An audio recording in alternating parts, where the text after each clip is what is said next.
Services के institutional equities के managing director and head of sales Gautam Duggad जुड़े हैं, उनसे बात करेंगे।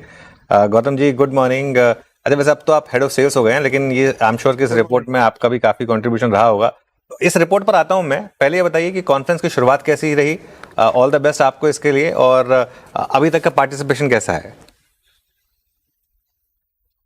अनुज जी, धन्यवाद मुझे यहाँ बुलाने के लिए। कॉन्फ्रेंस का शुरुआत अभी हुआ है। आज सुबह 8 बजे से हमारी कॉन्फ्रेंस चालू हुई है। सीईओ ट्रैक सेशन अभी बस जैसे आप हमसे बात कर रहे हो, उधर सीईओ ट्रैक सेशन आरंभित हो रहा है रामदेव जी के इनॉग्रल सेशन से। बहुत ही ज्यादा फुटफॉल्स है। हम यहाँ पे 1400 इन्वेस्टर्स को एक्सपेक्ट कर रहे हो ओवर नेक्स्ट 3 डेज। 180 कॉर्पोरेट्स है। लास्ट ईयर हमने 16,000 मीटिंग्स कराई थी। इस साल हम 21,000 मीटिंग्स करा रहे हैं इन्वेस्टर्स और कॉर्पोरेट्स के बीच। तो बहुत ही ऑल टाइम हाई आंकड़े हम देख रहे हैं हमारे कॉन्फ्रेंस में, चाहे वो कॉर्पोरेट्स के हिसाब से देखें आप, चाहे इन्वेस्टर्स के हिसाब से देखें, या चाहे नंबर ऑफ मीटिंग्स के हिसाब से देखें। और हमारे कॉन्फ्रेंस का हमेशा से जो एक यूनिक फीचर रहा है सीईओ ट्रैक, 15 सीईओ स्पीकर्स आज और कल यहाँ पे कॉन्फ्रेंस में अपना नजरिया पेश करेंगे अपने अपने कंपनीज और सेक्टर्स को लेकर। ओके, चलिए गौतम जी, अब अर्निंग सीजन खत्म हुआ, अभी हम आपकी रिपोर्ट की बात कर रहे थे। इस कॉन्टेक्स्ट में ये जो कॉन्फ्रेंस हो रही है, कॉर्पोरेट अर्निंग्स को लेकर ओवरऑल क्या नजरिया बन रहा है? सो अनुज, ये कॉर्पोरेट अर्निंग सीजन जो रहा है वो पिछले 3 साल का बेस्ट अर्निंग सीजन रहा है। आप किसी भी नजरिए से देखें, एब्सोल्यूट एग्रीगेट ग्रोथ के हिसाब से देखें, स्प्रेड ऑफ अर्निंग्स के हिसाब से देखें, upgrade to downgrade ratio, number of sectors जिन्होंने हमारे एस्टिमेट्स को बीट किया है, तो overall earnings growth ex OMC 23% रही है हमारे कवरेज के 390 कंपनीज की। निफ्टी की 18% अर्निंग्स ग्रोथ रही है, और मिड कैप स्मॉल कैप की और भी बेहतर रही है। मिड कैप 25%, स्मॉल कैप करीबन 30%। तो ये बेस्ट आंकड़े रहे पिछले 10-12 क्वार्टर्स के। मोर इंपॉर्टेंटली अर्निंग्स अपग्रेड आई है 3 साल बाद। हमने अगले जो क्वार्टर्स के अर्निंग्स है फुल ईयर FY27 के, हमारे कवरेज यूनिवर्स के अर्निंग्स 2% से बढ़ा है, निफ्टी का 0.6% से बढ़ाया है। 130 कंपनीज में अर्निंग्स अपग्रेड हुई है, केवल 90 में डाउनग्रेड हुई है। तो ये रेशो 1.5 गुना है, जो कि पिछले 10-12 क्वार्टर से 0.5, 0.6 था डाउनग्रेड के फेवर में। ये पहली बार हम देख रहे हैं कि अपग्रेड ज्यादा हुए हैं। जो हम 31 सेक्टर कवर करते हैं उसमें 20 हेड ऑफ एस्टिमेट्स आए हैं, 9 इनलाइन आए हैं। तो केवल 2 सेक्टर्स ने हमारे अर्निंग्स मिस की है। तो आप कोई भी एंगल से देखिए, कॉर्पोरेट अर्निंग सीजन ये पिछले कई क्वार्टर्स का बेस्ट अर्निंग सीजन रहा है। और मुझे लगता है निफ्टी भी 2 साल बाद शायद ये साल 15% अर्निंग्स ग्रोथ करेगी। लेकिन सबसे ज्यादा जो एक्साइटमेंट रही है अर्निंग्स में वो बियॉन्ड निफ्टी रही है, बियॉन्ड टॉप 100 कंपनीज रही है। तो मिड एंड स्मॉल कैप के अर्निंग्स हमें लगता है बहुत अच्छे रहेंगे। अच्छा गौतम जी, अब आते हैं कुछ स्पेस पर। मैं 2022 से लेकर 26 के बीच में एक सिक्लिकल स्पेस जिसने बहुत पैसा बना के दिया था, दैट वाज मेटल्स। बहुत अच्छा पैसा बना है यहाँ पर। बट यही होता है ना कि टॉप पे आके आपकी अर्निंग सपोर्ट कर रही है कि नहीं कर रही है आपकी। इस बार मेटल्स में आपको नंबर्स कैसे लगे, और क्या मेटल्स अभी भी एक स्ट्रॉन्ग फेज में रहेंगे क्या? मेटल्स के नंबर्स बहुत अच्छे थे, best amongst the sectors which have delivered numbers this quarter. Metals, oil and gas, BFSI, NBFC non lending, ये सारे सेक्टर्स ने बहुत ही अच्छे नंबर्स दिखाए हैं, एक्सपेक्टेशन से बेहतर। और मेटल्स तो पिछले 3 साल से अच्छे नंबर्स दिखा रहा है। अगर ये साल का नंबर्स मेटल्स का जो हमने अनुमानित किया, अगर वो आता है, तो शायद ये पिछले 10-12 सालों में पहली बार होगा कि लगातार 3 साल मेटल्स की अर्निंग्स पॉजिटिव ग्रोथ दिखाई है। तो काफी अच्छे नंबर्स आ रहे हैं। बट आपने सही कहा कि एक सिक्लिकल सेक्टर है, और ग्लोबल सिक्लिकल सेक्टर, कई सारे फैक्टर्स इसके स्टॉक परफॉर्मेंस को इम्पैक्ट करते हैं। तो आपको बहुत समझदारी से बॉटम अप तरीके से एनालिसिस करके अपने स्टॉक पिक चूज करने होंगे।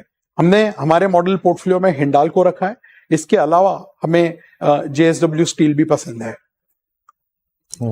अच्छा गौतम जी, अभी बैंक्स और NBFCs में दोनों के नंबर्स आपने देखा, प्राइस एग्रेशन NBFCs में बहुत स्ट्रांग है।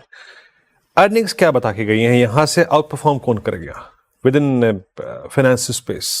हमें हमारा जो व्यू रहा है पिछले 3 सालों से ये रहा है कि प्राइवेट बैंक्स अंडर परफॉर्म करेगी। With in banks PSU banks हमारा प्रेफरेंस था।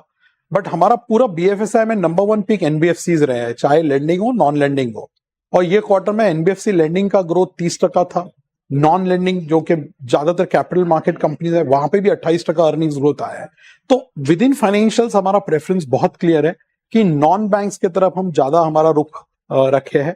तो companies like Chola, Shriram Finance, HDFC, AMC, Grow, BSE, ये सारे हमारे मॉडल पोर्टफोलियोज में हैं। और हमें ये लगता है कि कैपिटल मार्केट का जो थीम है, हमने जब से कवरेज किया है 3 साल पहले से, हमने इसे एक डेकेडल थीम करके कॉल आउट किया है और ये अभी भी वैलिड है।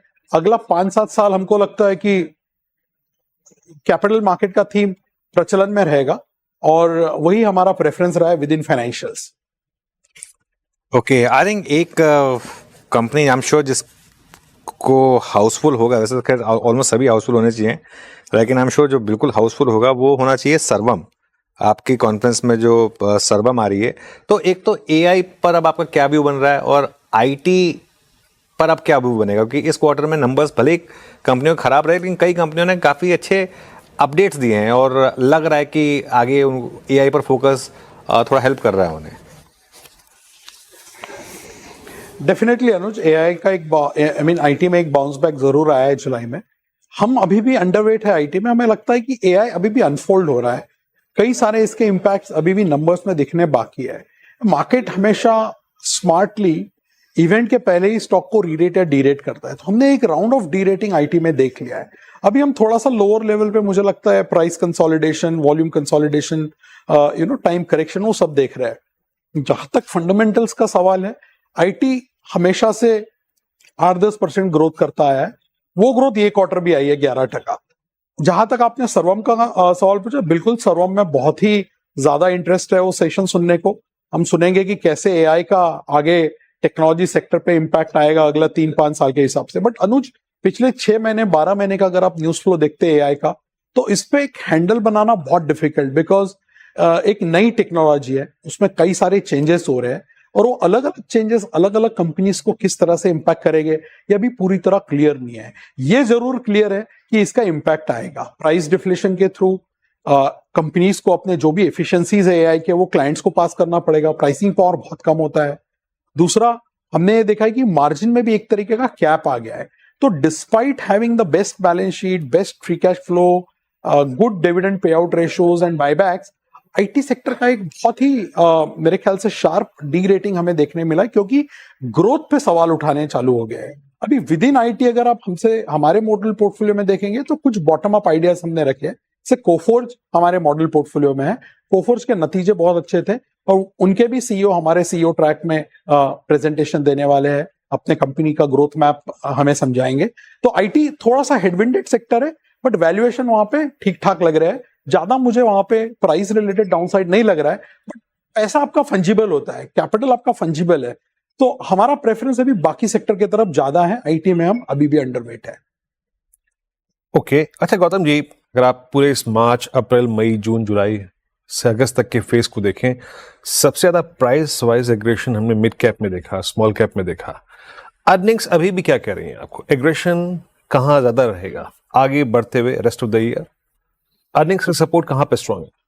सो मिड कैप में पिछले 2 साल से अर्निंग्स अच्छा रहा है, ये साल भी अच्छा था। पिछले साल हमने एक्स ओएमसी मिड कैप में 20% अर्निंग्स ग्रोथ देखा, ये साल भी हमारा अनुमान 21% का है। जहां चेंज दिख रहा है वो स्मॉल कैप है। पिछले 3 साल स्मॉल कैप अर्निंग्स केवल 10% कंपाउंड हुई थी। जो हमारा कवरेज यूनिवर्स है 180 कंपनी का, उनका प्रॉफिट पूल 63,000 करोड़ था 2023 में, जो 2026 में 83,000 करोड़ था। तो 3 साल में केवल 10% आपको अर्निंग्स सीएजीआर स्मॉल कैप में देखने मिला। ये साल हमारा अनुमान है 30% अर्निंग्स ग्रोथ का स्मॉल कैप में, और पहले क्वार्टर में 31% हमने देखा है। तो कॉन्फिडेंस जो है small cap earning full year 30% growth आने का, वो हमको लग रहा है कि आ जाएगा। तो हमें स्मॉल कैप मिड कैप में ज्यादा अर्निंग्स का ट्रैक्शन लग रहा है, जैसा कि आपने पूछा, और इसीलिए हमारे मॉडल पोर्टफोलियो में भी हमने जुलाई के वर्जन में 700 बेसिस पॉइंट लार्ज कैप से मिड और स्मॉल कैप में ट्रांसफर किया था। ऑलराइट, ओके गौतम जी, बहुत बहुत शुक्रिया। एंड आई एम श्योर आपको अपने कॉन्फ्रेंस में जाना होगा, तो उसके लिए फ्री करते हैं आपको। Thank you so much. आपसे दोबारा बात करेंगे कॉन्फ्रेंस जब रैप अप हो रही होगी तब।